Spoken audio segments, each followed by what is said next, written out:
This is Niger, a landlocked country in West Africa which is home to just over 25 million people, with amongst the worst levels of human development in the world. In terms of living standards, only neighbouring Chad and South Sudan are measurably worse than the United Nations Human Development Index, and unfortunately, these dire circumstances are only likely to get worse as the country finds itself in the middle of a bitter coup that is threatening to spiral into an all-out regional war, with Niger at the centre. This is something that the country cannot afford. War is terrible no matter what, but with a population as vulnerable as Niger's in a region that is already struggling with violent outbreaks and crippling instability, something like this has the potential to set the country back decades. As with a lot of things, one of the best ways to understand the tensions surrounding the developing situation in Niger is to understand the economics of the country. After all, economics is first and foremost the study of how people interact with things of value, and despite the oppressive poverty in Niger, it is abundant in a lot of things that a lot of very powerful institutions around the world value. Sure, the country does have some natural resources, like the world's 7th largest reserves of uranium, which are obviously of keen interest to a lot of countries around the world for one reason or another. But perhaps more importantly than that, Niger is at the centre of some major regional and global issues that have the potential to drastically influence everything from economic prosperity in Northern Africa to cooperation in the EU, global investment ambitions in China, the price that we're all going to pay for electricity, and even the effectiveness of sanctions on Russia put in place as a response to their invasion of Ukraine.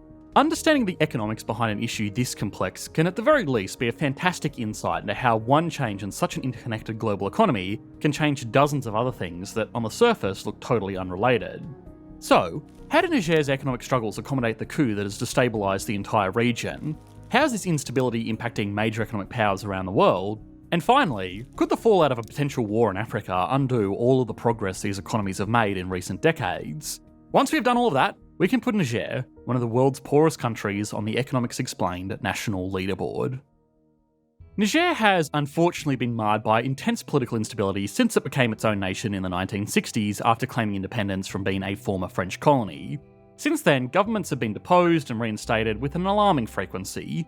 The current ruling regime, or at least the ruling regime in the process of being removed from power currently, is unofficially called the 7th Republic, which actually makes it sound better than it really is, because in between the 6 republics that came before that, there were also 4 military regimes.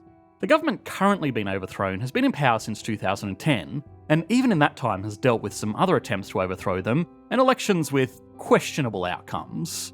Political instability is not the only thing working against the country either.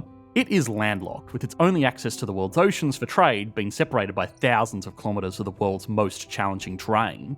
While in absolute terms Kyrgyzstan and Tajikistan are technically further away from the world's oceans, they're connected through much better transport infrastructure to major markets like China, and even sit along existing trade routes between Asia and Europe. Niger and neighbouring Chad are the most isolated countries from global trade in the world, because their only connection to the world's oceans, and by extension markets to buy and sell goods, looks like this. The only reprieve the country has is the Niger River, which is mostly navigable by small container ships, but it drains to the Atlantic Ocean through the Niger Delta, which large seaworthy vessels cannot navigate. So, anything shipped up and down this river needs to be unloaded, put onto a truck, and then reloaded onto another ship before it gets to its end destination.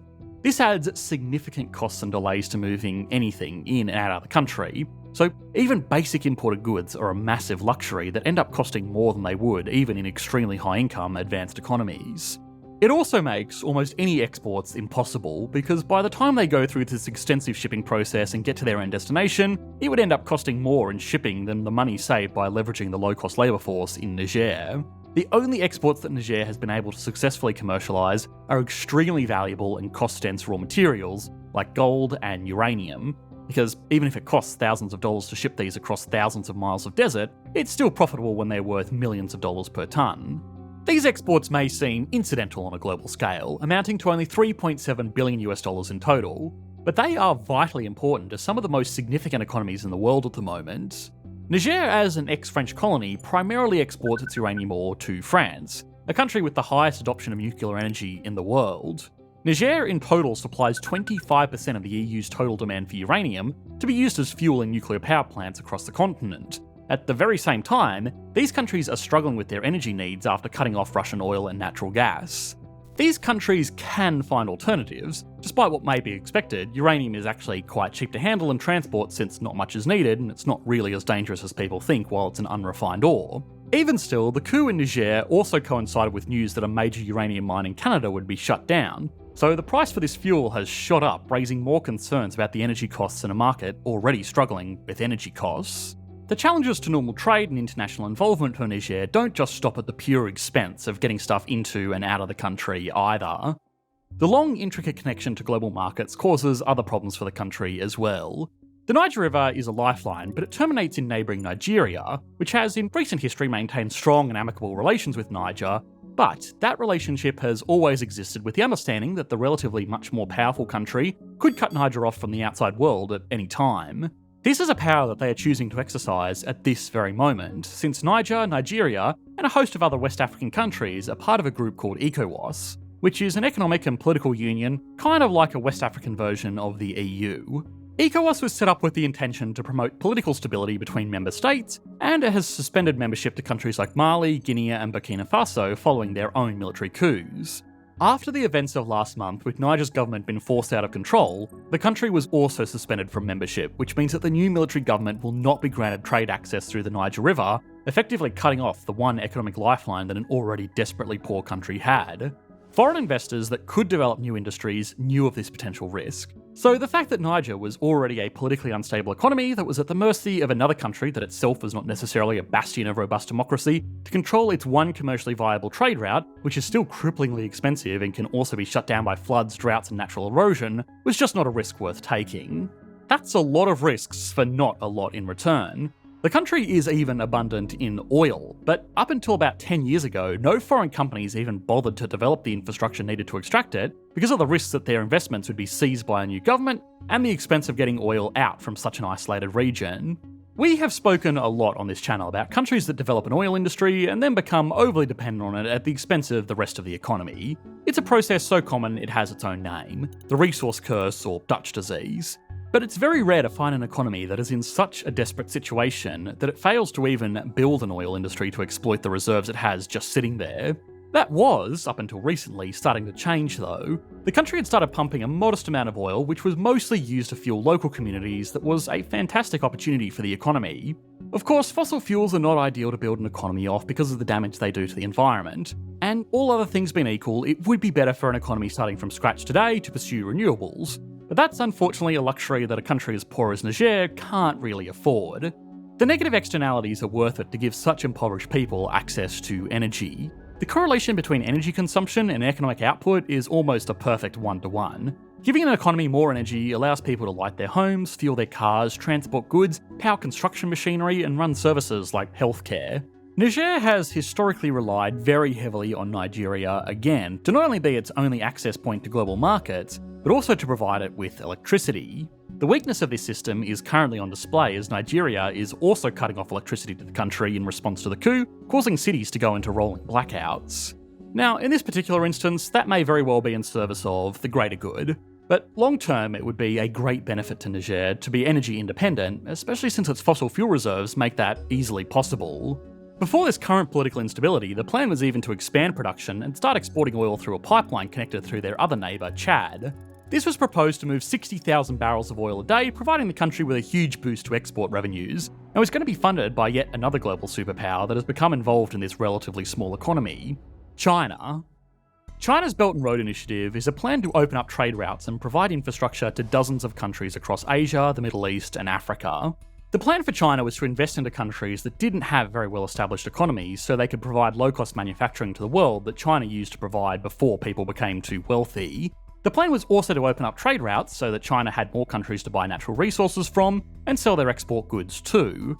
Beyond all of that, this whole project would be funded by state-owned banks and development companies, so it would be a useful way to spread the country's political influence around the world in, to be fair, much the same way as advanced Western countries do with their multinational corporations.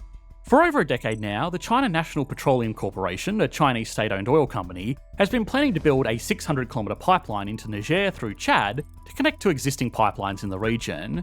This would come at a proposed cost of around $5 billion, which would let Niger export their 60,000 barrels of oil a day without any dependency on Nigeria.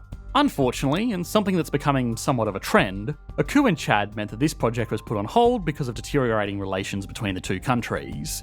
In its place, an even more ambitious pipeline was proposed that would run from the oil fields in Niger directly to the Atlantic through Benin. This pipeline would be significantly longer and cost significantly more, but the China Petroleum Pipeline Engineering Company, a subsidiary of the China National Petroleum Company that was behind the last proposed pipeline, was still willing to fund the project. Construction has begun, but it was halted due to COVID-19, and now it's been halted again because Benin is an active member of ECOWAS, so, just like Nigeria, they are also cutting the country off until their current political situation is resolved. This pipeline could move 90,000 barrels of oil a day, potentially doubling the country's exports with just one piece of infrastructure. But now it's stalled and unlikely to be resumed anytime soon while these issues play out. Opportunities like this, with the potential to take advantage of the easy wins that could improve the quality of life of people that need it most desperately, are squandered all the time, simply due to instability. Eventually, it just becomes easy to get oil from existing suppliers. But even if major global powers end up ceasing economic cooperation with Niger, it does not mean that the political situation is going to be easy to ignore. As we have seen, military coups destabilise surrounding countries and hurt their opportunities for economic development as well, which is why the existing members of ECOWAS are pushing back so hard against the new group claiming power in Niger. If this goes on, current and currently suspended members of the group are threatening to go to war with each other, which is going to be good for nobody. Even beyond additional conflicts making the whole situation in these countries even worse, it has the potential to cause a humanitarian crisis with people fleeing to Europe, which is already an issue straining relationships within the EU. The countries are also home to a long list of particularly undesirable militant groups which thrive during periods of conflict. On top of all of that, the final and perhaps most concerning global group at play in this country is the Russian mercenary organisation Wagner. Economies where the wealth of a nation is not equitably spread amongst the people of the nation are always going to have difficulties holding on to power. An easy solution for some of the region's less than democratic leaders is to pay this group to keep their country in line in exchange for natural resources. But for now, unfortunately, they may be the only people that stand to benefit anything from this.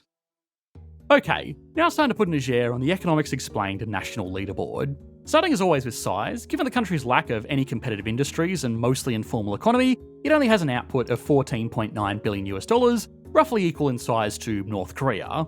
Even that modest figure is likely to take a significant hit in the fallout of this current unrest, but we don't have the figures for that yet, so for now, Niger gets a 3 out of 10, as one of the smallest economies in the world. That relatively small output is spread out over a population of 25.2 million people. That figure is growing rapidly as the country has one of the highest birth rates in the world, creating the opposite problem to what a lot of advanced economies have with their ageing populations. Niger has too many children to look after. Either way, that rapidly expanding population means that Niger has a GDP per capita of just $590. It's worth mentioning again that in countries this poor, GDP per capita figures can be a little bit misleading. The average person in Niger is producing more than $590 worth of value every year, but they will be producing it for themselves, their family, and their villagers as informal farmers and workers that are mostly self-sufficient. GDP only gets counted on stuff produced for other people to buy, and since a lot of communities in Niger only produce stuff for themselves, a lot of production and agricultural output is not counted in this formal figure. Now, despite that technicality, Niger is still a desperately poor country, so it still only gets a 0 out of 10. Stability and confidence is obviously terrible. Even Chinese state-backed foreign investment, which tends to operate in even the riskiest of regions, has struggled to develop a simple oil pipeline in the country due to constantly shifting political tensions. Since independence, the average regime has lasted less than a decade in Niger, and shifting power has often come at the expense of relations with its neighbours, to which it's almost entirely reliant for even basic services. Obviously, Niger gets a 0 out of 10. Growth has actually been quite strong in the last decade. Formal economic output has doubled as the country has maintained enough stability for mines and trade routes to be properly established. This output has also been helped by the rapidly increasing population, so growth in output per citizen is a little bit less impressive, and obviously it wasn't starting from a high benchmark, and it's unfortunately likely to be set back significantly as the current situation develops, but for now, a doubling in output in the last decade means it gets an 8 out of 10. Finally, industry. Obviously, the country is desperately lacking in any kind of formal industries, and even sectors that are usually a slam dunk in normal countries like crude oil extraction have struggled to gain a foothold in Niger. The country gets a 2 out of 10, only scoring an extra point because it does have some natural resources. Altogether, that gives Niger an average score of just 2.6 out of 10, putting it down here on the Economics Explained national leaderboard. When you look at developing and underdeveloped economies like Niger, it can be difficult to get a proper understanding of what the economic data means, and there are so many ways that the data can be misrepresented. But there is a free and easy way to understand the world better with Brilliant.org, the sponsor of this video.